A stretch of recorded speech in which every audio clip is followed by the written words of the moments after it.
Deleuze, empirisme et subjectivité.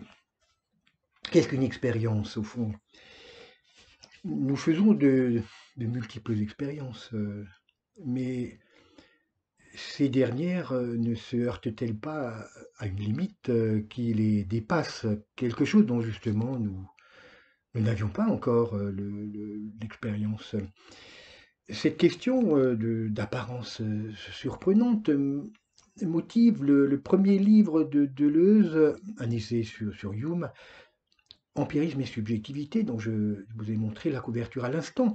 L'empirisme est la science de l'expérience. Peut-on avoir l'expérience de tout? Nous pouvons, en un premier sens, avoir de l'expérience, un âge honorable, mais cela nous donnera-t-il pour autant accès à plus de vérité? Nous pouvons, comme le soutenait d'ailleurs déjà Leibniz, voir le soleil en effet se lever et apprendre par cette répétition que dans 12 heures, il ferait nuit. Tout cela s'était déjà produit, évidemment, dans les mêmes conditions hier et depuis des temps reculés. Le phénomène du coucher solaire se perpétue de manière inlassable, au-delà même de ma vie, comme si je faisais, par cette répétition, connaissance avec un fait universel.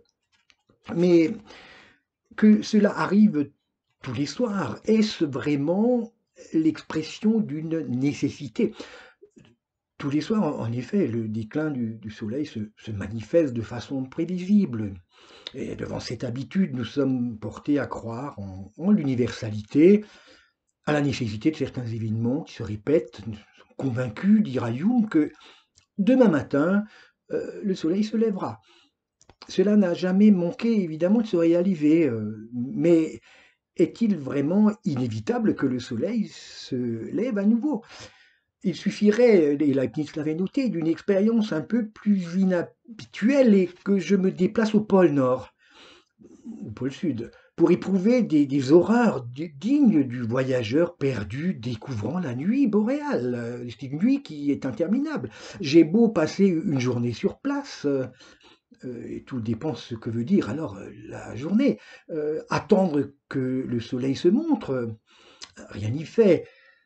Une nuit glaciale s'étend durant 6 mois et laisse place à l'imagination, aux monstres qui se mêlent au sifflement d'un vent terrible, tempétueux. C'est ce que Deleuze nommera l'épuisement.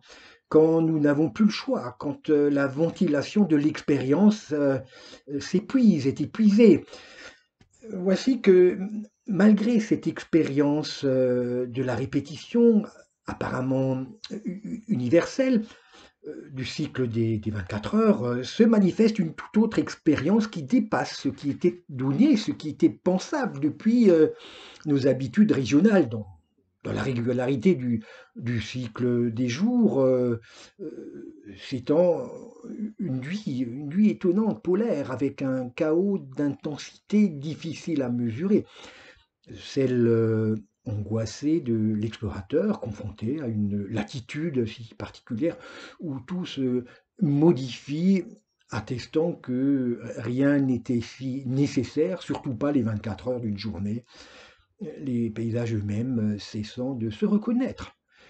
Et donc, du coup, l'universel dont nous étions partis en prenant comme référence notre latitude occidentale n'était alors qu'une croyance.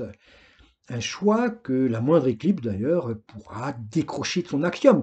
Certes, tous ces phénomènes, aussi surprenants soient-ils, obéissent à une loi, mais l'axe des pôles pourrait lui-même basculer comme cela arrive à une toupie qui va se stabiliser sur une nouvelle trajectoire. Voici donc du coup que rien ne revient au même. S'ouvre alors une expérience tout à fait particulière, une exploration de l'espace dont les expériences ne seront pas similaires. Et il se pourrait que Hume eût raison, après tout, d'affirmer que peut-être Je le cite, le soleil ne se lèvera pas demain. À la portée trop locale, très locale de notre habitude, habitude de voir se répéter les mêmes choses que Hume dénonce, Nietzsche va apporter une autre inquiétude encore. Ce sera le deuxième livre de Deleuze, Nietzsche et la philosophie, où Deleuze comprend que nos vérités les plus hautes et nos valeurs tenues pour éternelles ont une histoire, valent comme signe d'une longue errance cruelle et terrifiante. Et devant cette plongée dionysiaque, ivre, le beau, le bien ont tissé leurs barrières, leurs grilles protectrices de lecture. Nietzsche entrevoit alors comme des longues illusions dans ces œillères esthétiques, des symptômes qui réclament un diagnostic nouveau, un diagnostic au long cours, montrant une cicatrisation et des fêlures qui s'ouvrent à nouveau en de rares moments de folie. De ce délitement des vérités, on pourra percevoir partout les signes dans cette sémiotique particulière que Nietzsche nous propose. Il serait vain d'imaginer avoir affaire aux choses en soi, pour reprendre l'expression kantienne, ou à un monde objectivement partagé. Ce serait bien trop enfantin pour être crédible, et Kant nous l'avait déjà appris par sa critique, la critique de la raison pure. Si tout dépendait d'une forme de perception, d'une façon de voir, on comprendrait qu'une croyance en l'absolu serait tout à fait illusoire, comme Deleuze s'en souviendra en consacrant au kantisme une étude fort précieuse. Façon de voir, phénomène finalement, veut dire point de vue, interprétation fidèle à soi plus que réalité. La vie n'est pas loin d'un songe dont aucun dieu ne nous garantirait la validité, une sorte de théâtre dont Heinrich von Kleist, contemporain de Nietzsche, devait mettre en scène les marionnettes. De ce théâtre, Nietzsche ne peut s'empêcher de donner le ton en citant d'ailleurs Kleist, si proche de lui. Et je cite Nietzsche citant Kleist: il y a peu, j'ai fait la connaissance de la philosophie de Kant et il me faut maintenant te communiquer une pensée à son sujet, n'ayant pas lieu de craindre qu'elle t'ébranlera aussi profondément, aussi douloureusement que moi. Nous ne pouvons pas trancher si ce que nous appelons la vérité est vraiment la vérité, ou si cela nous apparaît seulement ainsi. Dans le second cas, la vérité que nous amassons ici n'est plus rien après la mort, et tout effort pour acquérir une propriété qui nous suive aussi dans la tombe est vain. Si la pointe de cette pensée ne touche pas ton cœur, ne souris pas cependant d'un autre qui s'en trouvera blessé au plus profond, dans son intérieur le plus sacré. Mon but unique, mon but suprême a sombré et je n'en ai plus aucun. Fin de citation. Étonnante lecture de Kleist, du livre de Kant, intéressante à découvrir par la fêlure, par la blessure infligée à un esprit littéraire peu enclin au jargon universitaire. Nous sommes des marionnettes mues par des lois qui, le temps d'un théâtre, nous font oublier notre misère. Bien sûr, Kant n'irait pas aussi loin que Kleist ou Nietzsche. Si nous ne savons pas ce qu'il en est réellement du monde extérieur et de nous-mêmes, nous pouvons cependant partager avec nos semblables les mêmes visions. Pour Kant, nous sommes soumis à une nature commune, à une morale qui nous garantit un accord avec les autres, placés sous la même disposition du choix. Or, c'est précisément cet axiome du choix, très comique, que Nietzsche fait voler en éclats. Son monde se réduit plutôt à un monde d'apparition phénoménale, donc, auquel il ôte toute perspective morale excluant la possibilité d'une règle ou d'une obligation qui nous alignerait sur la même fréquence. Voici donc comment entendre la complainte de Kleist, selon laquelle il n'y a plus de but, sachant que la morale est elle-même allée au gouffre, nous laissant devant un théâtre de marionnettes sans scène, suspendus en l'air. Les lois de leur mouvement seront tout à fait incertaines, tant l'entrelac des fils reste inextricable. Plus de vérité donc que des points de vue, des perspectives dont les représentations seront locales, vidées finalement de toute universalité.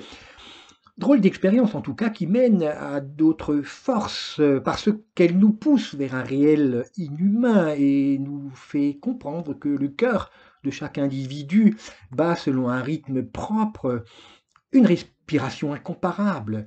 Deleuze dira de cette expérience qu'elle est critique. Il échappe ainsi au scepticisme d'un Schopenhauer dont, en découvrant que cette expérience de la fêlure est en vérité transcendantale parce qu'elle touche une limite ultime de notre humanité, où tout vacille, où tout se met à fondre, où nos accords et nos fidélités se démembrent. L'empirisme supérieur, ce qu'est une vraie, véritable expérience. Deleuze en parle souvent comme d'un concept à lui, qui constitue l'exploration de cette zone douloureuse et parfois aride dans laquelle le monde se désarticule et le moi se dissocie des autres, mais encore de lui-même dans l'épreuve de l'inconscient. L'expérience ne peut donc pas s'arrêter aux formes régulières de la sévérité mathématique, ni à celles que nous jugeons héroïques d'être pratiquées selon nos seules catégories morales. Nos rêves sont bien plus terribles que les décisions axiomatiques d'une morale dérivée en mathématiques. En nous règne un univers de fragments, des fragments qui ne se rangent pas sous l'autorité de la conscience. Celle-ci n'est plus qu'un effet rassurant, un foyer de convergence, un miroir conciliant. Si Psyché est bien le nom d'un miroir, rien ne nous interdit de passer, comme le fait Alice dans Logique du sens, de l'autre côté pour explorer les véritables conditions de notre vie subjective, le fond extramoral de notre pensée, l'épouvante créatrice qui habite le cœur de ce que nous nommons le bien, le beau et le vrai.